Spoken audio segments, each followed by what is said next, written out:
The Invest in Her podcast is brought to you in part by Wells Fargo Bank. Hi, I'm Catherine Gray, founder of She Angel Investors and co-founder of the She Angels Foundation. I'm also the podcast host of Invest in Her and an award-winning producer, author, and TEDx speaker.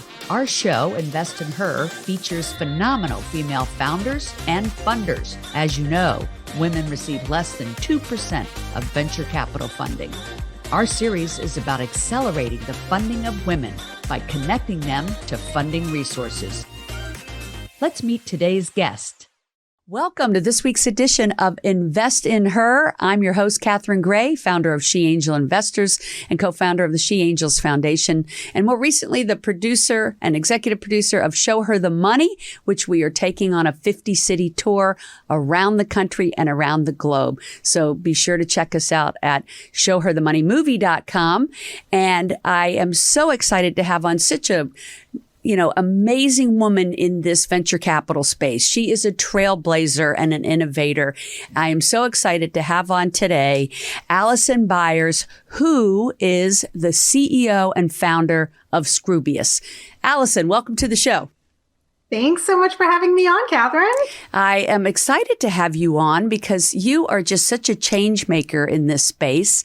And I want to talk about all about it. I want to talk about how you got into this, what you're doing to make such a difference in the venture world, and also about some affiliations that you have with entities that other people might be interested in joining. So let's get started and talk about all that. So first of all, you have a very interesting background. There's so many women out there raising money, and I read that you had helped raise $10 million to create, is it a medical device? Yeah, medical device startup. Yeah. So tell us first about that, like your fundraising experience and what you were raising money for and how that whole endeavor turned out. I feel like that'll be a real inspiration to our listeners. Yeah, absolutely. No, I've had a very non-linear career path, which I talk about a lot and is turning into more the norm today. I'm going to go one step before the medical device startup and then dig into that. And that is the origin story for all of the work that I do now in the startup space. But I was a tech operator for over 10 years. I had, just jobs for fairly high level jobs in venture-backed startups. And I was actually forced out of my job when I came back from maternity leave with my first child. And that break in my career is what led me to entrepreneurship. And I love to bring it up, particularly in platforms like yours, where a lot of women are listening, because this is so common and people just don't really talk about it. But that originally sparked my love of startups. It is a legitimate career path, and one that it allows mothers in particular to continue their careers and pursue things that allow them to contribute to society in the way that they want. So well said. Well said. Yeah, no, it's not an easy thing. And it is a perfect fit for motherhood in many ways. And you're the perfect example of it. And so many people do end up having to leave a job and then now what? And what an opportunity that usually tends out to push you in that direction, right? Yeah, exactly. I talk openly now. I didn't for a long time. I was home for 4 years. I did not know how to go back to work. My oldest is 13 now. So this was, 13 years ago when it happened, but I'm highly educated, highly paid. The idea of fractional work didn't exist back then, really. I honestly didn't know how. And I want to say, and look at you now. Breaking all kinds of barriers. I'm trying, but it's part of where the passion comes from is, that allowed me to get into it, but it also was a huge learning experience for me because I didn't know what I was up against when I joined those scientific founders to launch a medical device company. My background is in analyzing large data sets to understand the human behavior behind it and impact change. And back when I was, in a tech operator role on behalf of my clients, now I'm doing it for social driven missions. The medical device company was in the Alzheimer's detection space. And it was, something that it was a great innovation to put out there in the world.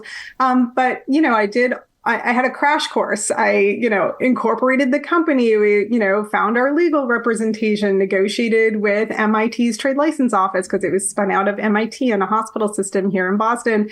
Saw clinical trials. We were a regulated medical device, and yes, did the fundraising. And we did raise about 10 million for that company, going through all the different funding channels. So we raised, originally what you would call a friends and family or an angel round. We went up through a Series A prime. We had institutional capital. We got grants from foundations and from the government, all the things, and we were revenue generating.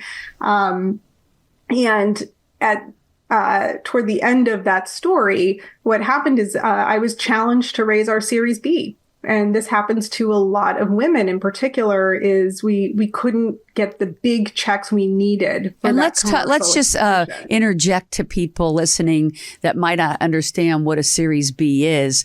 Let's talk about what that means.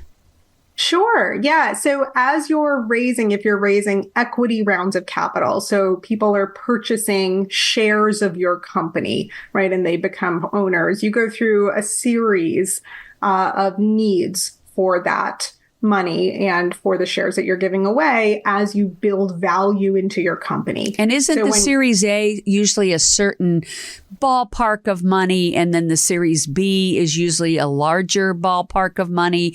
And could you share, if you know, what those ballparks might be?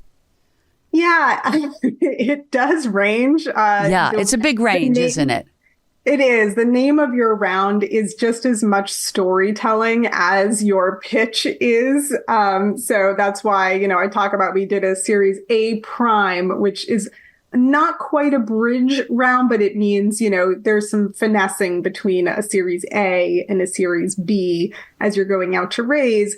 But typically a Series A is after you've reached some significant value driving milestones in your company. So you have your product or your offering, it's out there, you're typically generating revenue, you have grown the company, you've already raised a fair amount of money in earlier rounds.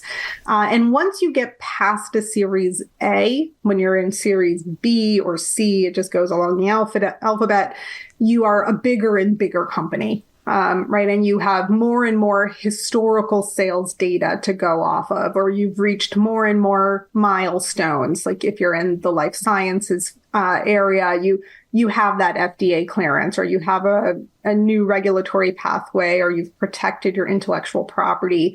It's a bigger company, and therefore you need bigger check sizes, which are, we raised that 10 million from start through a Series A prime. That next round was, 20 million, right? You're really hitting the big checks now, right, to build a bigger company. Yeah. And how interesting that you fell into that and learned all about that to really be doing what you do now. So taking all of those, research type of things that you do, and then combining it with seeing how hard it was for women to raise money in venture capital, having done it yourself, and kind of combining that into your current business, Scroobious, and your activism. So let's talk about both. First of all, Scroobious. I know it's probably on your website, but let's tell on the show, where did you get the name Scroobious? And let's tell people what that platform does, because it's amazing. Yes, thank you. I love telling the story of the name because I know it's a funny one. But just to wrap up where that fire came from for what we do now, the end of that story of the medical device company is we ended up going to early acquisition when we weren't able to raise what we needed from that Series B. And we were acquired in what's called an asset sale. So this happens a lot, and particularly with female-led companies, is someone acquires you primarily for your assets. So people aren't making money off of it. And it was, a loan that's pretty, that can be traumatic for people to go through. But on top of that, the men who acquired our company pretty soon after raised $55 million. Wow. And for me, that was when I said, okay, what happened? Why couldn't you raise it and keep the company rather than letting them have to acquire it? And then they easily got the money. That's the whole point of everything you and I are doing. Like, show her the money.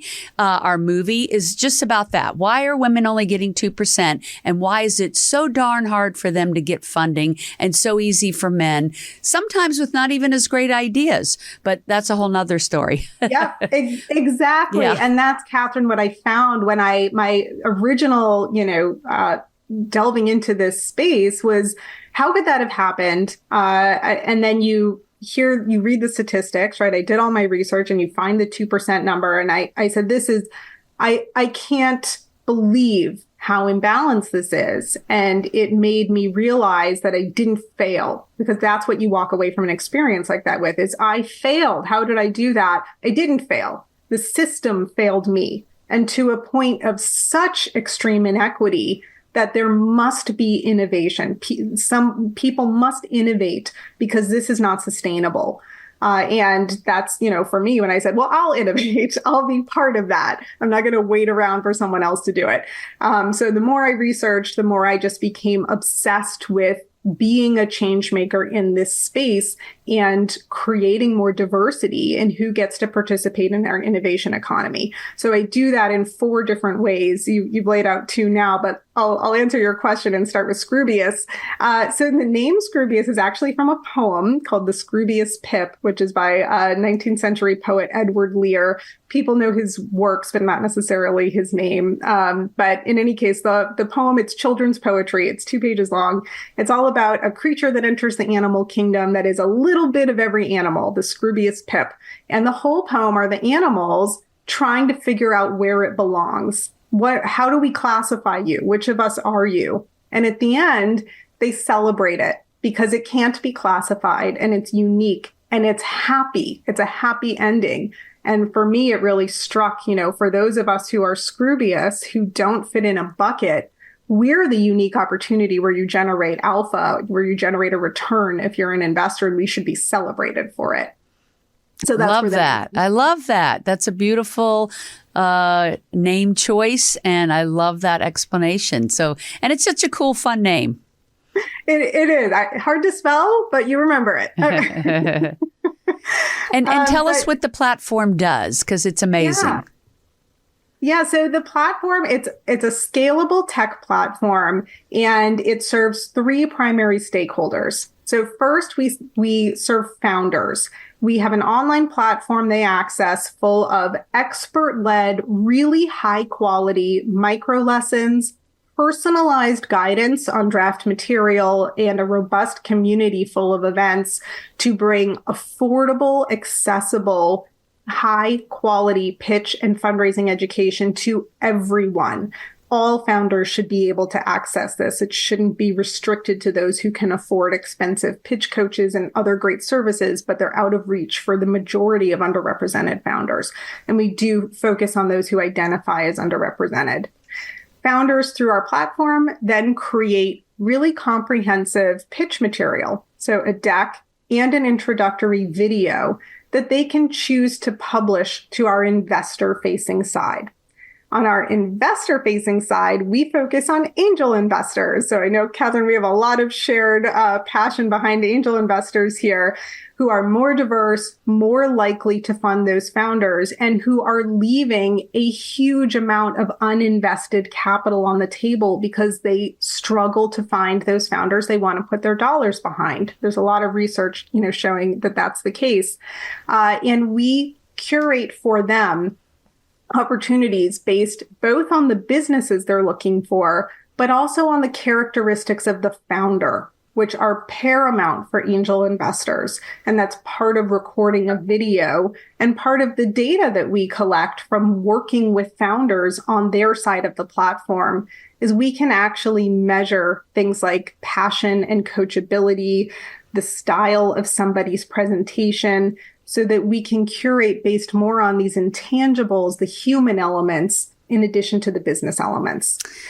So that's and I love that, since investors put such an emphasis, or should, on the founder, right? Exactly. I mean, you might love the idea, but who is the founder? Can they execute this? Do you relate to them? Which then goes back to, I did this TED Talk called Fund Women Save the World. And I know you know this, the research shows that people tend to invest in people they identify with. It's just a fact. You can't change it. And so that's why we need more women and BIPOC and LGBTQ at the decision-making table of who is getting the investment money. They have to be the dispersers of the investment money. This is why we're taking our Show Her the Money movie on the road to help people understand more about angel investing, venture capital investing, and why more women should be participating in this so that we see them at that table deciding who's getting the investment money. That's what needs to change. That's what you're working on. That's what I'm working on, which brings me to also your activism. So let's talk about the exciting news of this past year when you were here in California, because I know you're typically in Boston. Yeah. You were at the Senate chambers here in California, convincing them that they should sign a law into place called Bill 54 that Governor Newsom actually signed. Tell everybody what that bill does to help make some change about this underfunding of underserved communities in the venture capital world here in California that we hope to see in other states, right? Yes, absolutely. And this is another element of when I began that obsession of doing something. One is my own company, but another is this activism work and really having an impact in the plumbing of the system, if you will, our regulations, which are so powerful in enacting change. And the bill in California, it's a landmark bill. This is the first legislation that touches venture capital that's out there. And we very strategically focused at our bill team. So I was out there testifying. I was also part of the team that wrote the bill and carried this through. It was really focused on data, which is a huge issue. If you don't report to the government demographic information about the investments that they have made, so we can really have an understanding and transparency to the public of where investing dollars are going. And then this automatically gives them an accountability factor, right? We always need accountability to even start to create change, right? Exactly. And we've already seen impact of this because California is responsible for 36% of venture capital allocated. Wow. This has a global impact, right? Funds who invest in California companies will be reporting. This is everywhere. And one of the offshoots we've already seen happen is the Venture Alliance that came in New York State. There's 60 funds in New York who signed on to this alliance to measure and do better, right? And invest in more underrepresented groups, particularly along gender and race lines. It comes from the fact that we were able to pass this legislation, that there is now law. We are already seeing positive impacts. Well, that's amazing. Thank you for championing that. And it's so exciting because now we hope to see it in other states. I think something similar is brewing in Massachusetts, I think, right? Different bills. I'm involved in that too and testified here in Boston. Wow. But yes, the bill here is focused on expanding workplace harassment and discrimination protections to the fundraising process, to the investor-investee relationship. And I mean, I can tell you firsthand, we've worked with over 650 founders in Scroobious, just in my company in the past couple of years. I've heard countless stories of sexual harassment, sexual abuse, and just all kinds of terrible things that are ripe in the fundraising environment that don't happen in other places. We have protections, not that they don't happen, but there's protections there and there's nothing in this space. So there is a Massachusetts bill that we're pushing. It's a grassroots effort, a different flavor. But I am now currently working with other states and anyone who's interested in pursuing similar legislation on either side, whether it's protections or the data pathway of California SB 54. I welcome them to contact me. We're actively working through how to help them pursue that similar legislation. And, I know I've been contacted by people in other countries, like Sarah King in UK and Maren Murphy in Ireland, and they too are trying to champion laws to help, change this an imbalanced situation. And I think it is going to take laws to actually make people accountable, to actually create the change. And it's also why we're taking our Film on This 50 City tour to educate people about this, so that we get a groundswell of women understanding the space and then investing in the space. I say this all the time, women coming into trillions of dollars in the coming decade, we want to make sure that they understand how important it is that part of their portfolio goes into investing in women, BIPOC, and LGBTQ, and how lucrative an investment opportunity it can be. It should be part of their asset classes that they're investing in for many reasons, because it's profitable, but also because it makes such an impact in the world. And isn't it a beautiful thing when you can do both? Right? Exactly. Yeah. That's what, Marsha Dawood from the Angel Capital Association talks about, this doing well by doing good. Yeah, and I love Marsha Dawood. She is an investor in our film and an associate producer and a real trailblazer herself. So absolutely. Yes. And it's true that this is an enormous opportunity to generate returns. These underrepresented founders themselves, we consistently show in the research, we deliver more per dollar invested, and we are working in markets that are underestimated because the traditional check writers, men who control over 90% of venture dollars, don't have the lived experience to see the value there is in building in these markets that we are.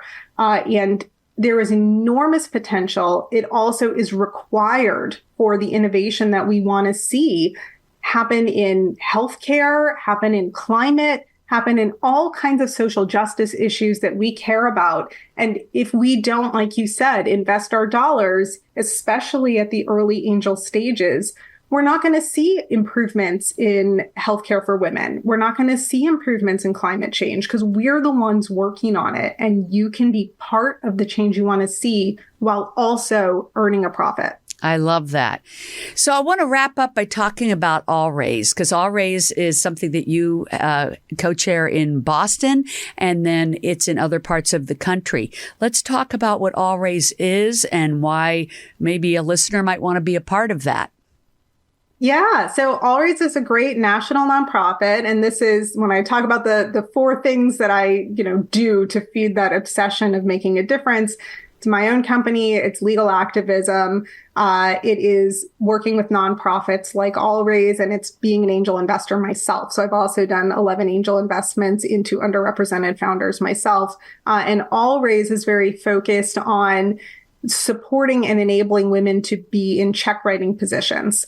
So they're in the venture space more. We're in the venture space more. And we do a lot of work understanding these ecosystems and bringing community and resources together so that we can get more women in those check writing positions. Venture as an industry has evolved through an apprentice model. So for an industry that started with all men, they had all male apprentices, and it still happens. And it's really not surprising when you think about that model to know why so many dollars are still controlled by men. We need more women in that model as well. And that's part of the work that All Raise does for check writers, is a lot of gathering women who are in senior positions, women who are breaking into venture, and then bringing them together with founders as well, particularly women. We have a women focus, so that we can all build that connective infrastructure in a more personal and human way. And again, all aimed at redirecting capital to where it needs to be, both on the check writer side and the check receiver side. I love that. Can you mention some of the cities that All Raise is located in for our listeners? Sure. You can't go to allraise.org, and the chapters are listed there, but it is a national nonprofit with volunteer-led regional chapters in certain cities. Boston is a great one. That's where I am. I co-chair it. I welcome anyone to contact us and sign up for our newsletter. We hold a lot of great events here. There's a chapter in New York and Miami. It started in California. But if you go to the website, allraise.org, you can see all the locations and everyone who's on each steering committee. Love that. Love that. Oh, my gosh. When do you sleep? You're the third person to ask me that today. The one last thing, if I can, Catherine, that I want to throw in there. Oh, my God. Not another thing. No, I'm just kidding you. Sorry. I'm just kidding you. I love everything you're doing. I'd be remiss if I didn't say it.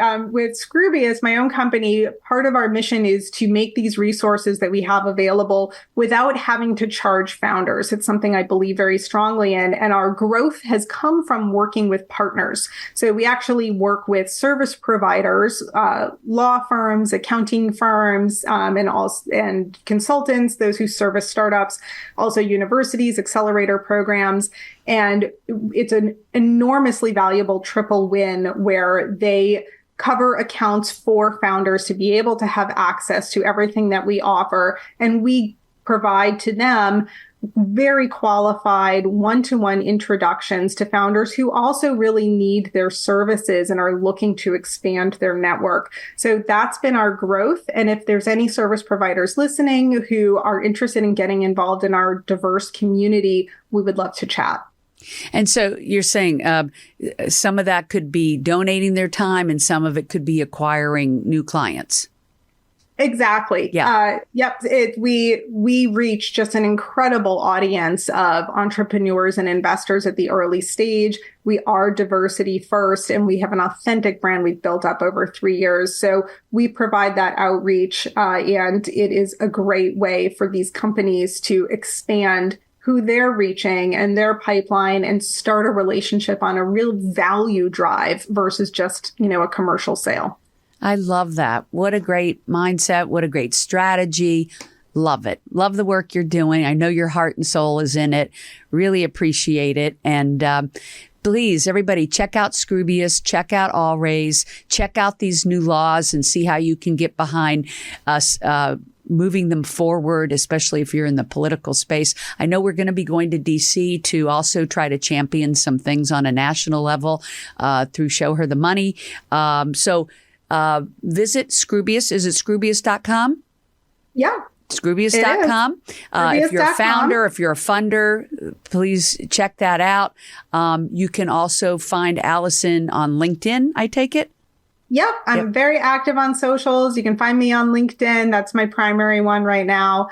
And with Allraise too, if you get involved with Allraise, I know in Boston, we're working to host Show Her the Money here. I can't wait to see the full film and have your presence in Boston. It's such an important film. So that's another way to get involved as well. Yes. Thank you for that plug. And I'm going to send everybody to showherthemoneymovie.com to see our schedule. So you'll know when we're in Boston or wherever, Dallas, Houston, Milwaukee, Minneapolis. We're going everywhere. And it's going to be so wonderful to meet people in person and have these in-person conversations about this, because this is what we need to be doing. Women need to learn about it, get excited about it, find out how fascinating it is, and engage in it, because it's going to take us all coming together as a village, right, to make this happen as change. And we need the men to get behind it too. We've had such wonderful response from men seeing the movie saying, hey, I have daughters. I want to get involved.